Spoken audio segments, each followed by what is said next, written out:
온라인 예배 에티켓. 당신은 준비된 예배자입니까?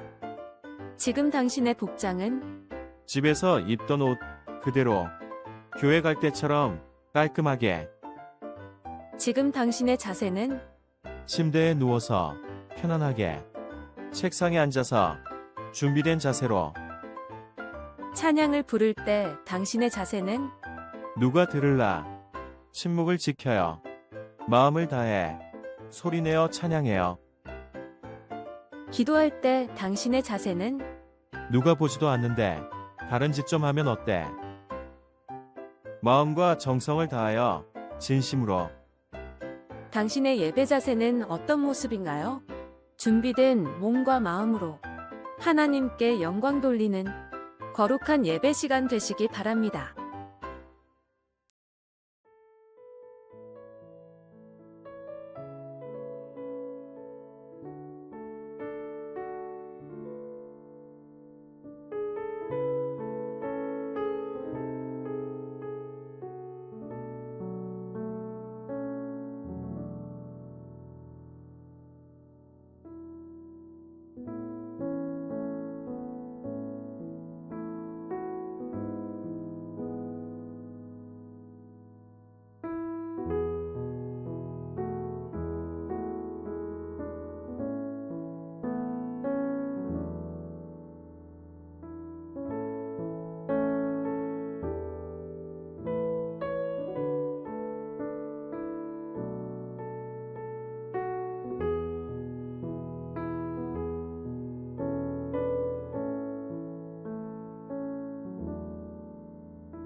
주님 오시는 그날이 언제일지 주님 뵙는 그날 나는 확실히 몰라. 지금 주님은 하늘 위지 성소에서 내 죄 위에 중보하네. 그 휘장이 고치는 날 이 땅으로 오시겠네. 그때 찬란히 빛나는 주님의 영광 나 그곳에 참여하리. 하늘 천사 천사들 청한 찬미 소리 죄악 세상에서 비록 듣지 못하나 주님 지성소 나오게 되는 그날에 그 노래를 들으리라. 저 천사들 노래 따라 내 주님을 찬미하리. 그때 찬란히 빛나는 주님의 영광 나 그곳에 참여하리. 주님 준비한 빛나는 시온성을 지금 이 땅에서 비록 볼 수 없으나 나의 주님이 이 땅에 오시는 그날 나 시온성 보게 되리. 저 하늘 문 열리는 날 내 주님을 배우리라. 그때 사랑과 평화와 감사의 찬송 온 천지에 가득하리.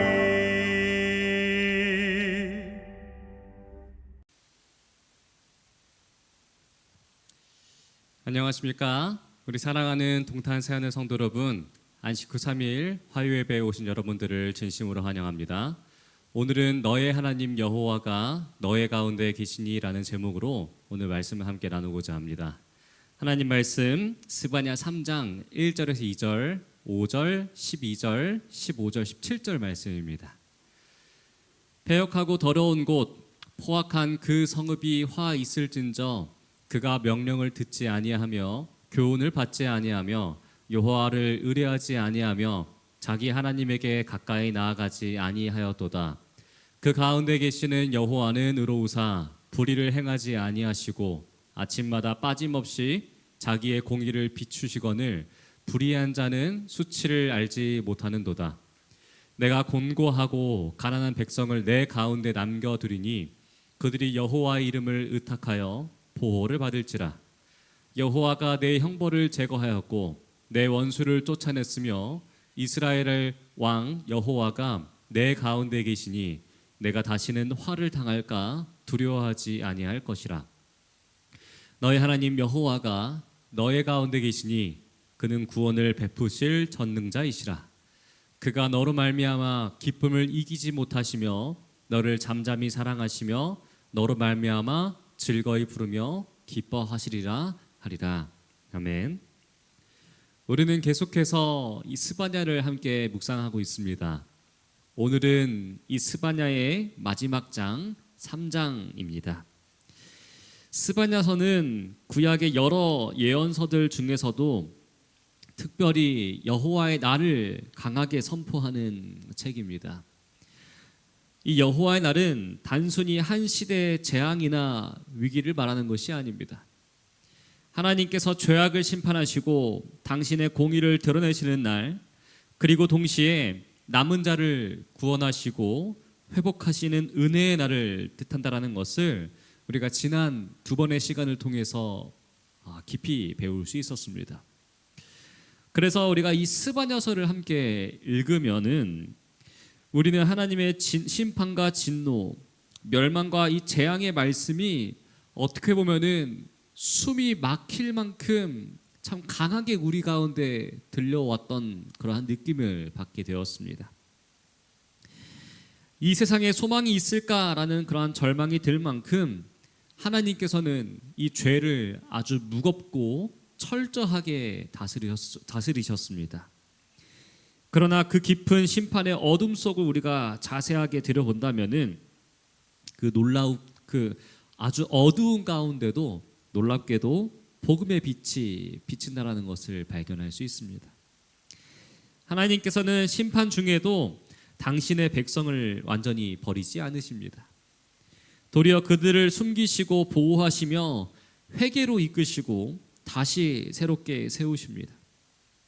이것이 바로 스바냐의 이름이 뜻하고 있는 그 의미와도 맞닿아 있다라는 것을 볼 수 있었습니다. 이 스바냐라고 하는 이 이름의 뜻이 여호와께서 숨겨주시다라는 그런 뜻임을 우리가 지난 시간을 통해서 계속해서 살펴보았습니다. 즉 하나님은 이러한 이 심판의 불길 속에서도 은혜를 감추지 않으시는 분이라는 것을 우리는 발견할 수 있다는 것이죠. 그분은 언제나 회개의 길을 열어두시고 죄인이라도 마음을 낮추고 돌아오는 자를 새롭게 맞이해 주시는 분이라는 것을 발견할 수가 있었습니다. 오늘 우리가 함께 나눌 이 마지막 스바냐 3장은 이 스바냐서의 전체 절정에 해당됩니다. 1장과 2장에서 심판의 경고가 이어졌다면은 3장은 그 심판 가운데서도 남은 자를 정결케 하시고 마침내 하나님이 친히 그들 가운데 거하시는 이 임마누엘의 회복을 우리에게 보여주십니다. 오늘 말씀을 통해 우리가 함께 묵상하고자 하는 큰 주제는 그 가운데 계시는 여호와입니다. 하나님은 멀리 계신 분이 아니라 당신의 백성 한가운데 계시고 그들을 새롭게 하시고 구원의 노래로 기뻐하시는 분입니다. 오늘 이 말씀을 통해서 심판을 넘어서 회복으로, 두려움을 넘어서 찬양으로 하나님께 나아가는 이 시간 되길 간절히 바랍니다. 그러면 오늘 본문을 통해서 알 수 있는 첫 번째 교훈입니다. 하나님은 공의 가운데 함께 하신다는 사실입니다. 스바냐 3장 1절에서 2절입니다. 패역하고 더러운 곳 포악한 그 성읍이 화 있을진저 그가 명령을 듣지 아니하며 교훈을 받지 아니하며 여호와를 의뢰하지 아니하며 자기 하나님에게 가까이 나아가지 아니하였도다. 이 예루살렘은 하나님께서 특별히 선택하신 곳이었습니다. 하나님이 친히 그 성전 가운데 함께 거하셨고 그분의 이름이 그곳에 두어지게 되었습니다. 그러나 아이러니하게도 바로 그 예루살렘이 하나님께서 가장 슬퍼하는 도시가 되어버립니다. 그 이유는 거룩함의 자리가 교만과 불의로 더럽혀졌기 때문입니다. 우리가 2절을 함께 살펴보면은 이 예루살렘의 영적 상태를 어떠한 상태였는지 바라볼 수 있습니다. 예루살렘의 대표적인 죄악은 바로 이 패역이었습니다. 그들은 삶 속에서 하나님의 명령과 교훈을 듣지 않았고 자신들이 소유한 재물을 의지하며 살아갔습니다. 또한 그들은 인생을 주관하시는 하나님 앞에 가까이 나아가기를 거절하였고 자신들의 생각과 방법대로 살아갔습니다. 그들은 하나님의 명령을 듣지 않았습니다. 분명 하나님의 말씀은 듣기는 했지만 순종하지 않았고 하나님께서 주시는 교훈을 받으며 살아가지 않았습니다. 즉 예배는 드리고 있었지만 하나님께 대한 경외심은 사라져 있는 상황이었습니다.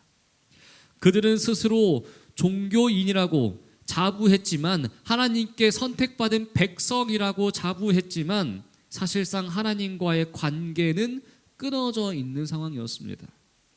이것이 바로 하나님의 백성의 타락의 본질입니다. 죄의 뿌리는 단순한 행동의 문제가 아니라 하나님을 신뢰하지 않는 마음입니다. 하나님이 계시지만 없는 것처럼 살고 하나님의 말씀을 들었지만 자신에게 불리하면은 그냥 흘려버리는 이러한 태도가 바로 이 예루살렘의 병이었습니다. 3절과 4절입니다. 그 가운데 방백들을 부르시는 사자요 그의 재판장들은 이튿날까지 남겨두는 것이 없는 저녁 일이요 그의 선지자들은 경솔하고 간사한 사람들이요 그의 제사장들은 성소를 더럽히고 율법을 범하였도다. 하나님께서 이스라엘을 향해 진노하신 이유는 단순히 이러한 백성들의 죄뿐만이 아니었습니다. 지도자들도 타락했기 때문입니다. 왕과 방백들은 약한 자를 보호하기는커녕 사자처럼 그들을 삼켰고 재판장들은 공의보다 이익을 택했습니다. 선지자들은 거짓을 말했고 제사장들은 율법을 더럽혔습니다. 이것은 오늘 우리 시대에 더 깊은 교훈으로 다가오게 됩니다. 하나님은 항상 먼저 이 지도자들의 영적 책임을 우리에게 물으십니다. 교회의 영적 지도자가 말씀에서 벗어나면은 백성 전체가 혼란에 빠지고 거룩함이 사라지게 된다는 것입니다. 세상은 하나님을 몰라 죄를 짓지만 교회는 하나님을 알면서도 그분을 거부하기 때문에 더 무겁게 심판을 받을 것이라는 아주 무서운 경고를 하나님께서는 지금 하고 계시는 상황인 것이죠. 그런데 이렇게 참담한 현실 가운데 정말 중요한 것은 5절 말씀입니다. 그 가운데 계시는 여호와는 의로우사 불의를 행하지 아니하시고 아침마다 빠짐없이 자기의 공의를 비추시거늘 불의한 자는 수치를 알지 못하는도다. 이 구절은 이 스바냐서의 전체 핵심 중 하나입니다. 그 가운데 계신 여호와 하나님은 이렇게 암담한 상황에 놓여 있는 이 예루살렘을 떠나지 않으셨다는 사실입니다. 그분은 성전 한가운데 계시며 매일 아침 공의를 비추셨습니다. 그런데 문제는 백성들이 그 사실을 바라보지 못했다는 사실인 것이죠. 하나님의 임재가 그들 가운데 있는데도 무감각해진 영혼이 그것을 느끼지 못하는 상황이었다는 것입니다. 하나님의 말씀은 들리지만 더 이상 그들의 마음은 움직일 수가 없었습니다. 죄에 대한 수치심이 사라졌습니다. 이것이 바로 오늘날 우리 시대의 모습이지 않습니까? 예배를 드리지만 감격이 없고 회개를 말하지만 눈물이 없습니다. 하나님이 여전히 우리 가운데 계시지만 그분의 임재가 너무나 익숙해져 있는 상황입니다. 하나님은 이미 여러 나라의 심판을 우리에게 보여주셨습니다. 이것은 너희도 돌이키라는 하나님의 경고입니다. 그런데 예루살렘은 그 경고를 보고도 깨닫지 못했습니다. 오히려 더 부지런하게 더 많은 죄를 저지르려고 있었던 것이죠. 그런데 참 감사하게도 하나님은 진노하시기 전에 항상 경고의 시간, 회개의 기회를 주십니다. 그분의 심판은 충동이 아니라 오래 참으신 끝에 내리시는 공의의 결과이기 때문입니다. 그분은 진노 중이라도 긍휼을 잊지 않으시는 하나님이시기 때문입니다. 우리 사랑하는 성도 여러분, 오늘 이 스바냐의 예언은 과거 예루살렘만을 향한 하나님의 경고의 말씀이 아닙니다. 오늘 우리 동탄새하늘교회 그리고 우리 자신에게도 향한 하나님의 말씀입니다.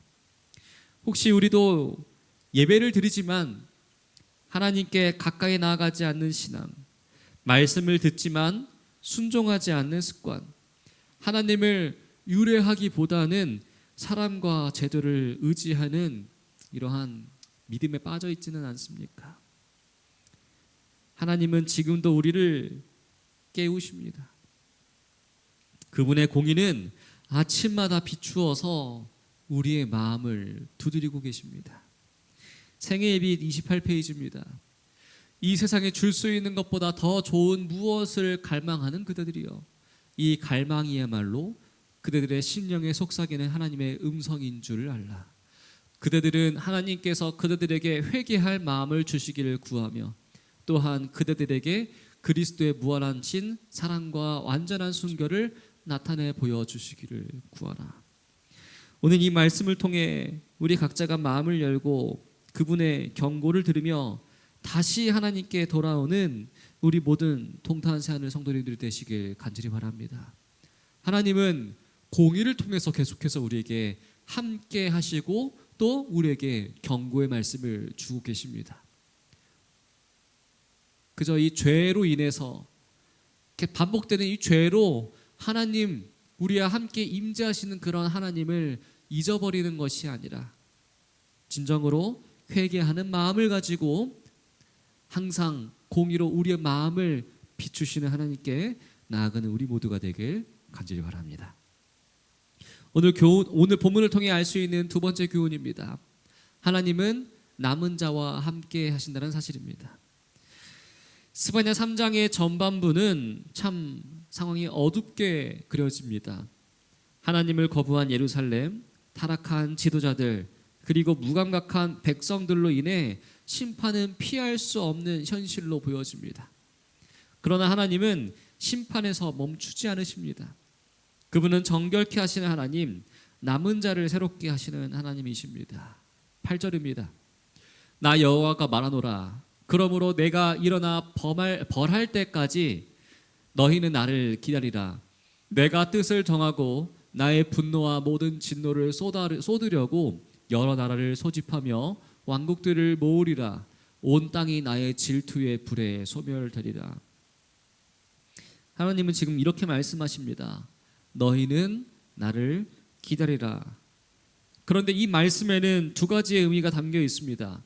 하나님께서 스스로 일어나시기 전까지 인간은 잠잠히 기다려야 한다는 것을 뜻하고요. 두 번째는 그 기다림은 심판의 날 이후 주실 회복의 약속을 바라보는 신앙의 기다림을 담고 있다는 그런 의미가 있습니다. 즉 하나님의 백성은 이 현실의 악 속에서도 조급하게 판단하지 말고 하나님께서 친히 정의를 세우시는 그 날을 믿음으로 바라봐야 한다는 것입니다. 하나님은 열방을 모으고 나라들을 모아서 나의 분노를 그들 위에 쏟으리라 라고 말씀하십니다. 그분의 진노는 파괴를 위한 것이 아니라 불순물을 제거하기 위해서 정결케 하기 위한 거룩한 불이라는 것을 우리는 기억해야 합니다. 하나님께서 일어나 벌하신다는 것은 파괴가 아니라 정결의 과정이라는 것이죠. 고난 속에서도 하나님이 일하신다는 그러한 사실을 믿는 것이 우리가 가져야 하는 참된 기다림이라는 것이겠죠. 9절입니다. 그때 내가 여러 백성의 입술을 깨끗하게 하여 그들이 다 여호와의 이름을 부르며 한 가지로 나를 섬기게 하리니. 하나님은 심판 이후 입술을 깨끗하게 하겠다고 말씀하십니다. 여기서 입술은 인간의 마음을 반영합니다. 즉 하나님은 백성의 마음을 새롭게 하시고 거짓과 교만의 언어를 정결케 하신다는 것입니다. 우리가 1장을 통해서 스바냐는 계속해서 창세기의 그 의미를, 창세기의 교훈을 계속해서 우리 이 이스라엘 백성들에게 말하고 있다는 것을 우리가 함께 볼 수 있었습니다. 우리는 이 구절에서도 창세기 11장의 이 바벨탑 사건을 우리는 상기할 수 있습니다. 바벨에서 사람들은 자신의 이름을 높이려다가 여러 나라의 언어로 흩어졌지만 스바냐 3장에서는 하나님이 친히 언어를 하나 되게 하신다는 그 사실을 볼 수 있습니다. 즉 죄로 인해 분열된 인류를 하나님께서 다시 하나님께로 회복시키시는 그러한 장면을 볼 수 있다는 것이죠. 그들이 다 여호와의 이름을 부르며 한 가지로 나를 섬기게 한다는 이 말씀은 하나님의 백성이 진리로 연합하는 그러한 교회를 상징하고 있습니다. 그렇다면 이러한 남은 자는 단순히 생존자가 아니라 정결한 신앙으로 하나님을 온전히 섬기는 회복된 백성임을 뜻하는 것이겠죠. 하나님께서 입술을 깨끗하게 하신다는 것은 단지 우리의 언어의 변화가 아니라 우리의 삶의 목적 전체를 새롭게 하시는 역사입니다. 우리가 11절부터 13절을 우리가 살펴본다면은 하나님께서 남기시는 이 백성들의 특징이 나오는 것을 발견할 수 있습니다. 그날에 내가 내게 범죄한 모든 행위로 말미암아 수치를 당하지 아니할 것은 그때 내가 내 가운데서 교만하여 자랑하는 자들을 제거하여 내가 나의 성산에서 다시는 교만하지 않게 할 것임이라. 내가 곤고하고 가난한 백성을 내 가운데 남겨두리니 그들이 여호와의 이름을 의탁하여 보호를 받을지라. 이스라엘의 남은 자는 악을 행하지 아니하며 거짓을 말하지 아니하며 입에 거짓된 혀가 없으며 먹고 누울지라도 그들을 두렵게 할 자가 없으리라. 이 남은 자의 이 특징을 제가 잘 정리를 해봤습니다. 하니까 세 가지로 요약이 됩니다. 교만이 제거된 백성이고 하나님께 피하는 겸손한 자들이고 거짓이 없고 두려움이 없는 자들입니다. 하나님께서는 심판을 통해서 남은 자를 분리하신다는 것입니다. 이것이 멸망이 아니라 정결의 선택 과정입니다. 하나님의 남은 자는 진리를 지키고 거짓 없는 입술로 하나님을 찬양하는 사람들입니다. 이들은 단순히 물질적인 평안이 아니라 하나님과의 관계 회복으로 영적 평안을 가지고 있는 사람들입니다. 이 남은 자들이 두려움이 사라지는 그러한 이유는 하나님이 그들 가운데 계시기 때문인 것이죠. 우리 사랑하는 성도 여러분, 하나님은 심판을 통해서 우리를 버리시는 것이 아니라 남은 자로 정결케 하시기 위해 우리를 다듬으신다는 그러한 사실을 우리는 꼭 기억해야 합니다. 우리가 겪는 시련과 시험이 때로는 너무나 커가지고 낙심할 때가 있습니다.